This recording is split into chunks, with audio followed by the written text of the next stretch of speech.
Voilà ba ange tant mutazwa kaliwa ba ange gardien ba kokozonga sabinote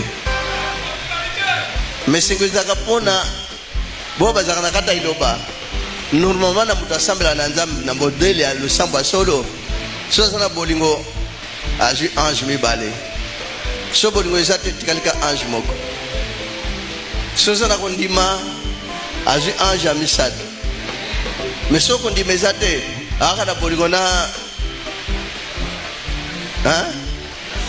na ange wana automatiquement na mutosha mukeli ange gardien na mopakani na mutamabe ana ange kengela kaye mais so bolingo ezali kola bakisaka ange moko 2 so kondi mezali kola bakisaka ange misadu 3 so keli yaka misunite 4 ange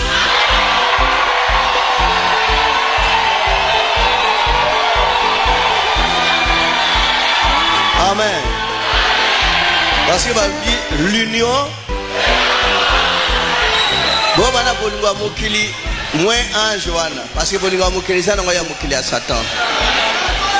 Donc yona tikaleka na moko pola aluka kanzambe na ye.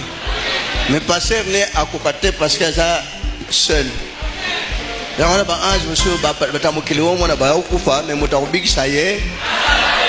Yawo mona ozana iloba liwate yesu nkola alingite bazonga combien mutwana mupakani mutamukeli menkola zongisiye azalina lelo somo sali atoni na bolingo mosali rien oya libanda de aliloba so toni na bolingo kaka ya mozala ni nyosa mukeli akomi na 5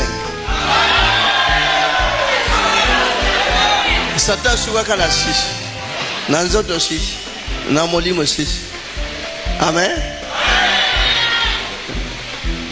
Na âme, na esprit 6 asuka kawana.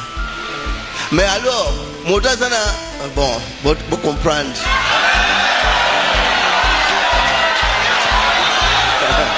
modolo ça ka envoyer au tata tinda azara nyoso 7 ça veut dire même ça dans à moi ata mekindeke nyoso akukate. J'aimerais vous comprendre, 7e trompette, c'est bête. Si nana kwa découvrir 7e trompette, soit dans la 7e. Ange a liboso yembaki, ange a mi bale yembaki, ange a mi sata yembaki, ange a mi na yembaki, ange a mi tano yembaki, 6e ange yembaki, 7e ange, 7 nyos ba yembe, 7e tron.